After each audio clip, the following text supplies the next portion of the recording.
고넬료에 대해서 설교하려고 합니다. 고넬료 이야기는 사도행전 10장과 11장에 걸쳐서 66절에 나타나 있습니다. 사도행전은 중요한 사건이 많이 나타납니다. 오순절 성령의 역사도 있고, 스데반이 순교에 죽는 모습도 있고, 사울이 바울 되는 사건도 사도행전에 나타납니다. 그러나 어떤 다른 이야기도 고넬료처럼 길게 설명을 해 놓지는 않았습니다. 그만큼 고넬료 사건이 중요하다는 의미입니다.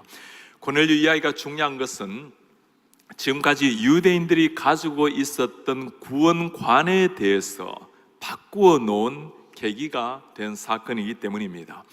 유대인들은 하나님께서 아브라함의 혈통을 이어받은 사람만 구원의 대상이 된다고 생각을 해왔습니다.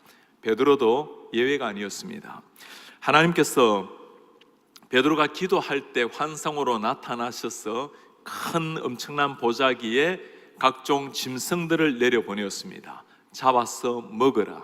베드로는 거부합니다. 주님, 제가 불결한 짐승을 먹을 수 없습니다.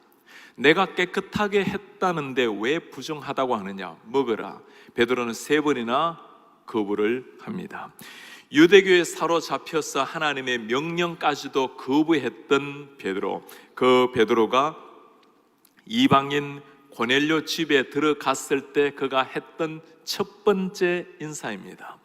유대인으로서 이방인과 교제하며 가까이 하는 것이 위법인 줄을 너희도 알거니와.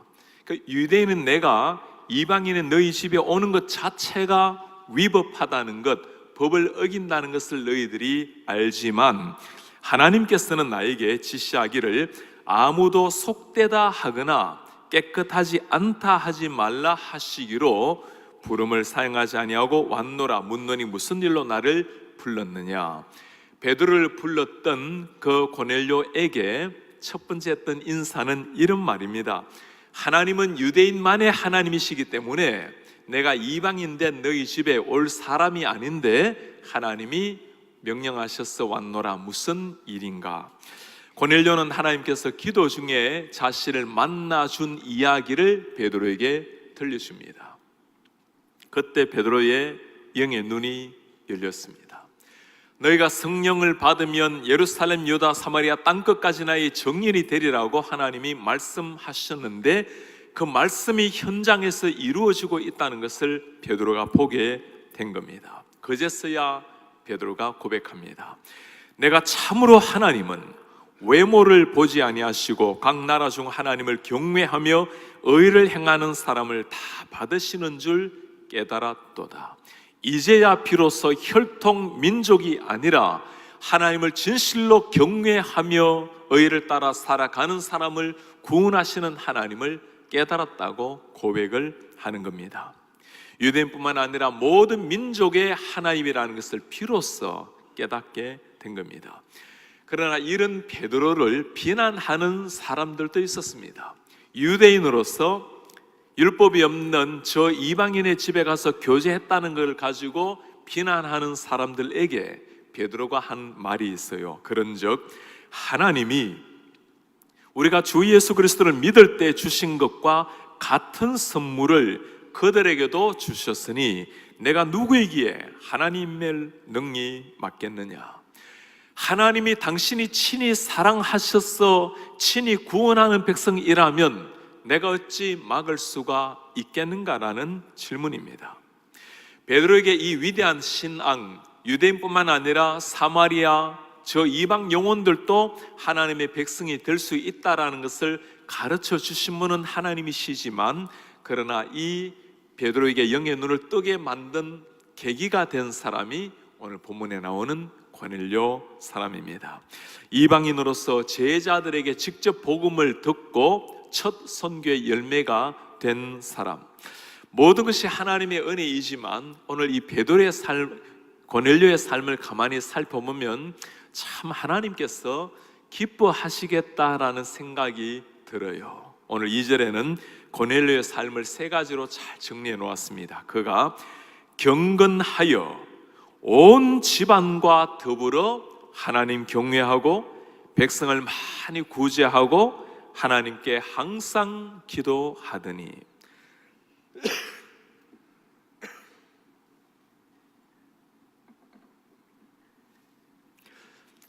하나님께서 참으로 기뻐하시는 사람의 세 가지 특징을 잘 보여주고 있습니다. 첫 번째입니다. 하나님이 기뻐하시는 사람은 하나님을 경외하는 사람입니다. 신앙의 출발을 보여주는 것, 하나님을 경외하는 겁니다. 위로 하나님을 경외하는 인생, 하나님을 경외한다라는 것은 하나님의 절대 능력을 인정하고 그 하나님께 전심으로 찬송하는 것을 가리킵니다.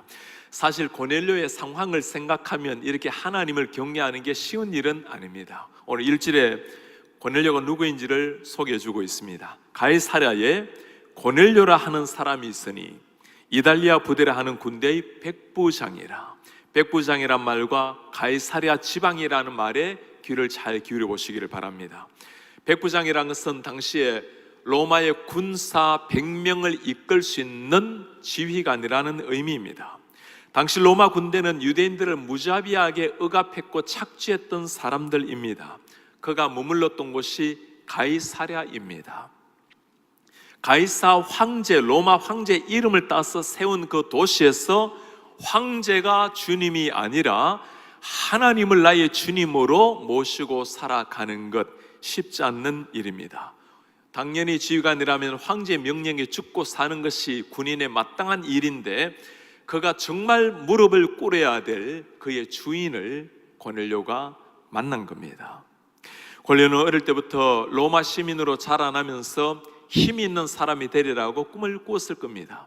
당시에는 힘이 세상을 지배하던 시대였습니다. 로마는 힘을 가지고 세계를 제패했던 나라였고 고넬료는 그가 원했던 대로 로마의 무관학교에 입학을 해서 그가 그토록 원했던 백부장이 되었습니다. 로마 군대 백부장이 된다는 것은 마치 그의 인생의 미래가 찬란하게 약속이 된 것이나 마찬가지였습니다. 그런 고넬료에게 기적이 일어난 겁니다. 성경이 자세하게 설명을 해놓고 있지는 않지만 어느 순간 어떤 사건을 통해서 고넬료가 하나님을 만나게 된 것입니다.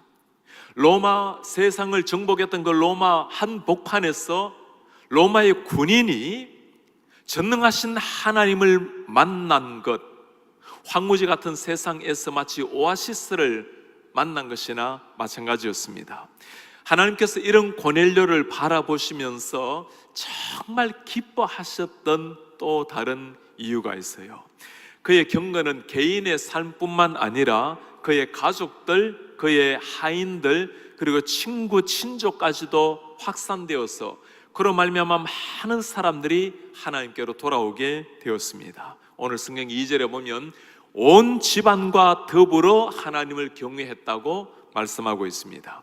로마의 군인으로 자신이 억압하는 유대 민족의 하나님을 믿는다는 것 쉽지 않은 일이었을 겁니다. 그러나 하나님을 정말 만났을 때 고넬료는 그냥 있을 수가 없었습니다. 그는 그저 조용히 홀로 믿으면서 안정된 삶을 누릴 수 있었던 모든 것을 거부했습니다. 기꺼이 고난을 감수하는 삶이었습니다. 온 가족 한 사람 한 사람을 하나님께로 인도해서 하나님을 경외하는 가족이 되었습니다. 그를 지켜보고 있었던 모든 종들도 하인들도 진심으로 하나님을 경배하게 되었고, 뒤에 말씀해 보면 그의 친족들, 그가를 알고 있었던 친구들 모두가 하나님을 경외하는 사람이 된 겁니다. 한 사람이 영적 거장으로 바르게 쓰게 되었을 때 그의 가족과 그의 주위에 있었던 모든 사람들이 함께 주님께로 나오게 된 위대한 역사를 보여주고 있는 말씀입니다. 우리 교회 좋은 이웃부에 자폐증을 둔 한 아이가 있습니다. 이 아이의 영적인 책임은 언제나 어머니의 몫이었습니다. 하루를 잘 보내고 저녁이 되면 아이를 데리고 어머니는 2층으로 올라가서 아이를 위해서 기도해주고 그렇게 잠이 들곤 했습니다. 최근에 아빠가 예수님을 만나서 신앙을 가지고 세례를 받게 되었습니다. 올해 봄에 세례를 받고 난 이후에 이 아이는 아버지가 세례를 받았다라는 것을 잘 인식하지 못하는 아이입니다. 그런데 어느 순간부터 아이의 손을 잡고 기도했던 어머니가 아니라 이 아이가 아빠의 손을 잡고 2층으로 올라가면서 기도해 달라고 부탁을 합니다. 아빠가 대충 기도를 하면 아주 크게 손동작을 하면서 아니라고 스탑하라고, 제대로 기도하라고 다시금 기도를 하곤 하는 아이입니다. 아무것도 모르는 아이인 것처럼 보였지만 그의 가정에 아빠가 영적인 거장으로 바르게 서게 되었을 때 그의 마음도 아빠의 기도를 사모하는 아이가 된 겁니다. 아빠가 믿음 위에 서게 되었을 때 가정이 천국이 되었노라고 그렇게 엄마가 고백을 해왔습니다. 한 사람이 하나님 앞에 바르게 서게 되었을 때 아이에게 나타난 변화, 가정에 일어난 변화, 하나님께서 이 가정을 통해서 놀랍게 역사할 것을 우리가 기대하게 됩니다. 고넬료의 경건한 삶은 자기의 가족뿐만 아니라 주위 사람들에게도 영향을 미쳤습니다. 베드로가 고넬료를 만날 때 고넬료가 먼저 두 사람을 베드로에게 보냅니다. 그들이 자신의 주인에 대해서 설명을 이렇게 합니다. 그들이 대답하되 백부장 고넬료는 의인이요 하나님을 경외하는 사람입니다. 하나님의 앞에 바르게 살려고 애를 쓰는 의인이요 하나님을 경외하는 사람이라. 유대 온 족속이 그를 칭찬합니다. 유대인들은 비록 약한 민족이었지만 로마 사람들을 이방인처럼, 개처럼, 돼지처럼 취급했던 사람들입니다. 그런 유대인들을 소중히 여기고 온 유대 사람들에게도 칭찬받는 사람이었습니다. 집안의 하인이라는 것은 주인의 삶을 누구보다 잘 아는 사람입니다. 다른 사람들은 겉의 모습을 볼 수 있지만 그러나 집의 하인들 가까이 있는 사람이라면 그의 내면, 그의 삶을 다 들여다보는 사람들입니다. 그 하인들 입에서 진정한 존경의, 인정의 말을 듣는 사람, 하나님 앞에 바르게 살아온 사람의 모습입니다. 제가 신학대학원에서 목회자들에게 늘 부탁을 했던 것이 있습니다. 한 방을 쓰는 기숙사에서 동료들에게 진정한 인정을 받지 못한 채 성도들에게 설교하는 것을 조심하십시오. 한 교회에서 동역자로 섬기면서 곁에 있는 목회자들 서로 간에 인정을 받지 못하면서 성도들을 대하고 설교하는 것, 아주 목회자들에게 위험할 수 있는 일입니다. 누구보다도 제 자신에게 먼저 들려주어야 될 말씀입니다. 내 신앙이 하나님 앞에 바르게 서 있는지 알 수 있는 가장 중요한 길이 있습니다. 우리의 사랑하는 자녀들과 우리의 가족들이 하나님 앞에 어떻게 서 있는지를 정직하게 물어보는 겁니다. 여러분 한번 솔직하게 한번 물어보시기 바랍니다. 우리의 가족들이 한 사람 한 사람이 하나님 앞에 지금 어떤 모습으로 세워져 있는지, 내가 주님 앞에 바르게 서게 되면 이 그리스도의 향기로 말미암아 주위에 있는 한 사람 한 사람들이 다 주님을 경외하게 하는 것, 그것이 하나님이 참으로 기뻐하시는 사람의 일상의 모습입니다. 두 번째 특징입니다. 하나님이 기뻐하시는 사람은 하나님의 사랑으로 많은 사람을 구제하는 사람입니다. 위로는 하나님을 경외하는 사람, 옆으로는 하나님이 사랑하신 사람들을 하나님의 사랑으로 구제하고 돕고 섬기는 일. 성경은 오늘 고넬료의 삶을 백성들을 많이 구제하고 라고 설명을 해놓았습니다. 하나님의 사자가 고넬료에게 4절에서 한 말이 있어요. 너의 기도와 구제가 하나님 앞에 상달되어 기억하신 바가 되었으니, 너의 구제를 하나님이 기억하시고 너의 기도가 상달이 되었단다. 저는 이 말씀을 읽으면서 얼마나 행복하고 얼마나 하나님께 감사한지 모르겠어요. 우리 하나님께서는 오른손이 하는 일을 왼손이 모르게 해도 다 알고 계시는 분, 그분이 하나님이십니다. 아무도 몰라주는 불면의 밤을 눈물로 주님 앞에 울부짖을 때 그걸 다 기억하시고 기도에 응답하시는 우리 주님, 세계 수도 한복판 로마에서 힘의 원리가 지배하는 세상 가운데서도 하나님 앞에 무릎을 꿇고 간구하는 고넬료의 기도에 하나님이 귀를 기울이고 계신 겁니다. 하인들도 이 고넬료를 보고 유다 모든 사람들이 칭송하는 사람이라고 인정을 했어요. 고넬료가 예수님을 만난 적이 없는 사람입니다. 예수님의 가르침을 직접적으로 받은 적도 없는 사람입니다. 체계적인 성경 공부를 한 사람은 아니었지만, 그러나 그는 예수님께서 가르쳐 주신 삶, 이웃을 내 몸처럼 사랑하라는 말씀을 삶으로 보여준 사람이었습니다. 실천이 신앙은 아닙니다. 그러나 진정한 신앙이라는 것은 실천을 통해서 나타나야만 됩니다. 눈에 보이지 않는 하나님을 진실로 믿는다라는 것은 눈에 보이는 사람들을 통해서 하나님을 향한 그 신앙이 나타나야 된다는 말씀입니다. 우리 교회는 삶으로 예수님을 보여주는 미셔널 라이프라는 구호를 가지고 올해 시작을 했습니다. 한번 여러분 잠잠히 물어보시기 바랍니다.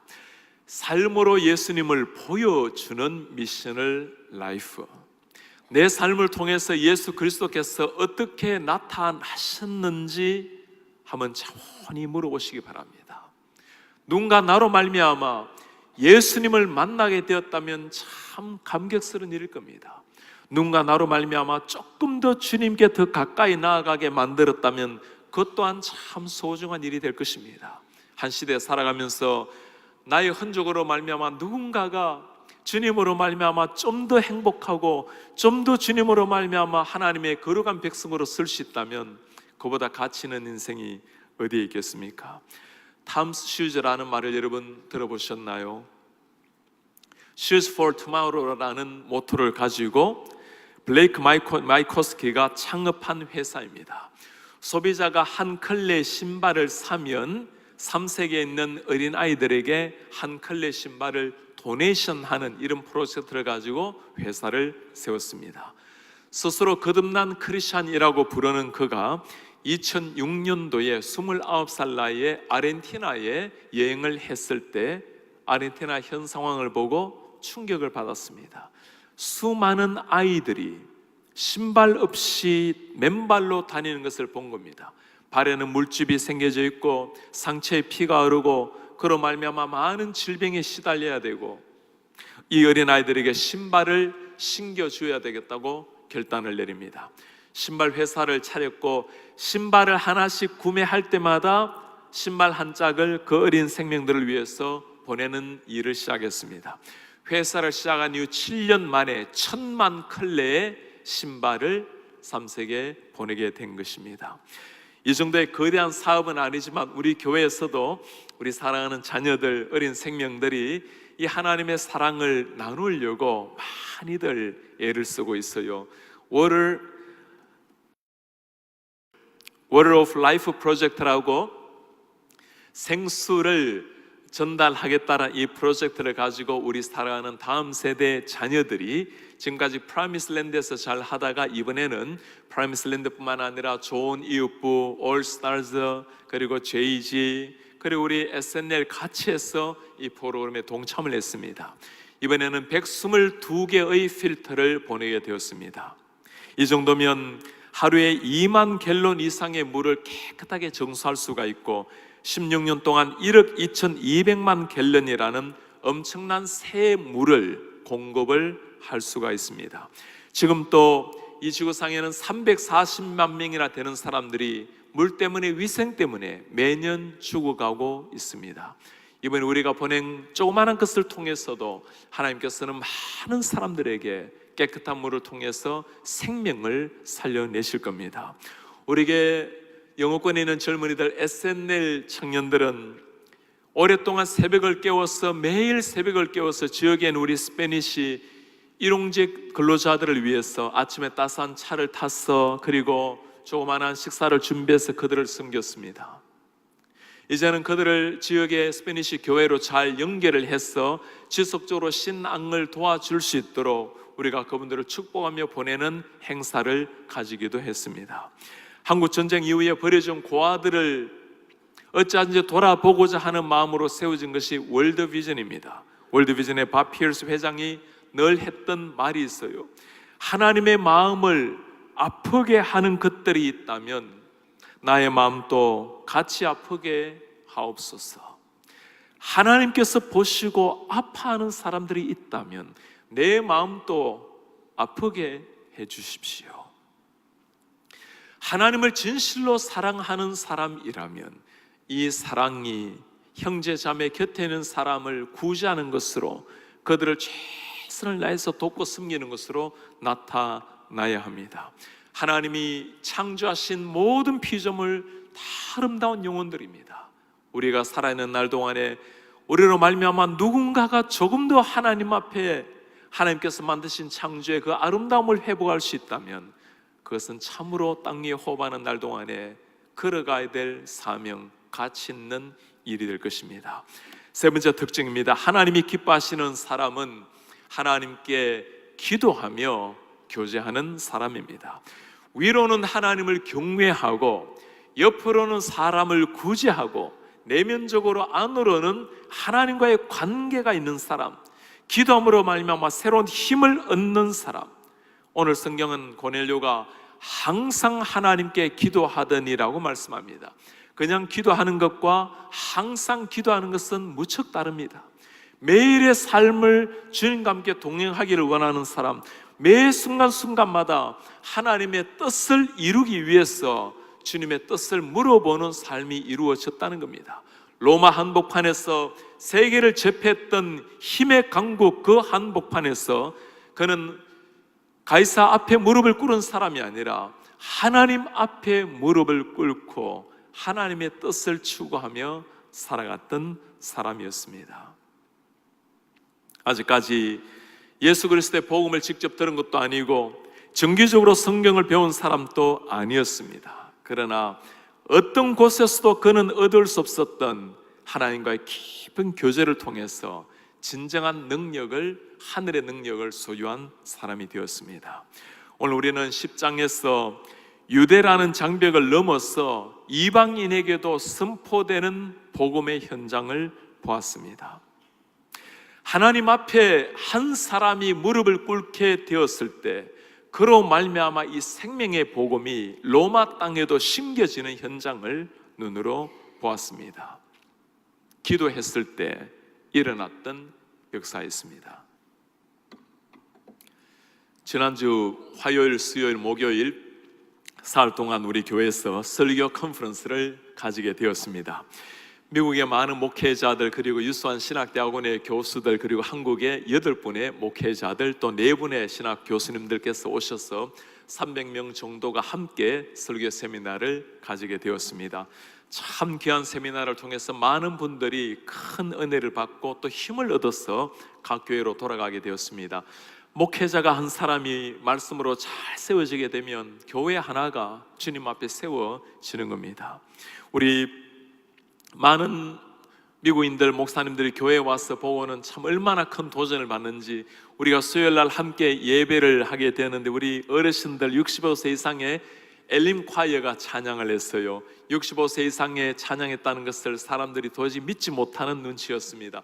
더글스 웨스트라는 목사님은 떠나는 그 순간까지도 다시 이 얘기를 꺼내요. 그때 그 어르신들 찬양이라는 거 아무리 생각해도 그럴 수가 없다고.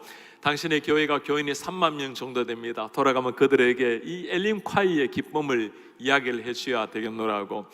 우리 홈스테이를 했던 많은 분들 넉넉하게 신청을 해주셔서 아무 어려움 없이 우리 목사님들을 모실 수가 있었습니다. 많은 목회자들이 고달픈 이민 생활에 목회 가운데 참 마음에 힘듦이 많았는데 이번에 우리 교회 와서 성도님들 따스한 홈스테이에 또 라이드 해주는 것만으로도 고마운데 정성스럽게 아침 또 차려주신 가정들 너무너무 감사해 하면서 지금 또 고마움의 편지를 보내오고 있습니다. 많은 미국 목회자들은 한국 교회라고는 처음 온 분들이 대부분들입니다. 한국 음식 처음 먹어본 사람들이 그렇게 많은 것에 놀랐습니다. 그러나 정말 미국 목회자들이 놀란 것이 하나 있어요. 목사님 언제 설교를 하십니까? 물어요. 저는 주일과 그리고 수요일 주로 설교를 합니다. 예배를 2번 합니까? 아닙니다. 예배는 많이 있습니다. 9번 예배를 합니다. 월, 화, 수, 목, 금, 토 새벽 기도가 있고 수요 강단이 있고 주일 예배가 있고 그 새벽 기도가 뭐네요? 새벽 5시 반에 기도회로 모입니다. 정말 새벽 5시 반에 기도회로 사람들이 옵니까? 1년 매일 옵니다. 눈이 와도 여전히 오고, 눈이 태산같이 와서 못 올 상황이 되면 목회자들은 교회에서 밤을 지새면서 새벽을 기다립니다. 그렇게 말을 해요. 정말 우리가 배워야 될 게 바로 이거군요. 오늘날 미국 교회고 한국 교회고 하나님 앞에 정말 회복해야 될 게 이거군요. 로마 한복판에서 하나님 앞에 진실하게 무릎을 꿇었을 때, 그때 승리할 수 있는 힘을 얻은 겁니다. 미국 수도 워싱턴 이 한복판에서 우리가 세계 열방을 가슴에 품고 기도하고 세상을 움직이는 자녀들을 키워내자고 할 때, 여러분 무엇으로 세상을 변화시키겠어요? 하나님 앞에 담대하고 당당하게 설 수 있는 이런 사람 키워내야 됩니다. 그로 말미암아 그의 가정과 주위가 조용하나 확실하게 변화될 수 있는 그런 사람들 되어야 되고 키워내야 됩니다. 최근에 우리가 성교 부흥회를 하면서 우리 사랑하는 다음 세대 어린 아이들도 부흥회를 가지게 되었습니다. 한 어머니가 참 아이를 이렇게 잘 훈련시켜 주어서 고맙다라고 메일을 보내오신 게 있어요. 저는 6학년에 다니는 딸 아이를 둔 엄마입니다. 이번 부흥회 다녀온 저희 딸의 반응에 제가 감동을 받아 감사 메일을 드립니다. 첫날 저희 딸의 반응은 저를 보자마자 너무 재미있었다며 내일 꼭 또 가고 싶다 였습니다. 두 번째 반응은 무릎을 꿇으면서 이렇게 하나님께 기도하였다고 하는데, 그 모습을 보고 너무나 가슴이 뭉클하여 눈물이 났습니다. 또 순모임 때 부흥회 보내셨던 부모님들 또한 반응이 같았습니다. 아이들 모두 너무 좋았다며 나와 친구, 가족을 위해서 기도했는데 하나님, 내용은 하나님과 자기만의 비밀이라고 안 가르쳐 준답니다. 부모도 못 가르쳐 준 것을 교회에서 가르쳐 주신 게 너무 감사하고, 이런 교회 다니는 우리들의 아이들이 복이며 이런 전도사님과 교사들을 둔 교회 또한 복이라 생각합니다. 그렇습니다. 정말 복입니다. 이런 전도사님들, 이런 우리 교사들이 있는 교회, 그리고 이런 자녀들이 다니고 있는 교회도 복된 교회이고, 이런 자녀를 키우고 있는 부모님들도 참 복되신 부모님들이십니다. 우리 교회가 어릴 때부터 정말 예수 그리스도 앞에 당당하게 설 수 있는 이런 사람들을 키워낸다면 그들로 말미암아 잔잔하나 확실한 변화는 시작이 될 것입니다.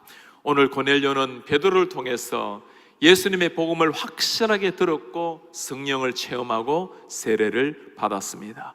지금까지도 하나님의 이름으로 멋지게 살아왔지만 이 시간 이후로 하나님의 제자로 예수 그리스도의 복음의 증인으로 그는 로마 한복판에서 백부장의 생활을 하면서 복음의 증인이 되었을 것입니다. 하나님께서는 지금도 그를 통해서 영광을 받으셨지만 지속적으로 생명이 살아나는 영광을 받으셨을 것입니다. 오늘 고넬료, 그는 예수님의 이름을 몰랐지만 하나님 앞에 경건하고 진실하게 살아갔던 사람이었습니다. 이제는 예수님의 이름 앞에 그의 삶을 드리는 제자가 되었습니다. 우리는 모두가 주님의 이름을 충분히 들었고 그 예수 그리스도가 이미 우리의 가슴 속에 와 계시는 하나님의 제자들입니다. 마땅히 그 주님을 위해서 더 경건하게, 더 주님 앞에 살아가야 될 사람들입니다. 위로는 하나님을 경외하는 신앙, 옆으로는 하나님처럼 이웃을 진실로 사랑하고 구제하며 돕는 신앙, 그리고 안으로는 주님과 끊임없이 교제하는 기도의 무릎이 있는 사람, 이런 사람 되어서 우리 하나님의 마음에 참 기쁨을 선물하는, 하나님의 마음을 흡족하게 만드시는 우리 하나님의 사람들 되시기를 주님의 이름으로 축복합니다.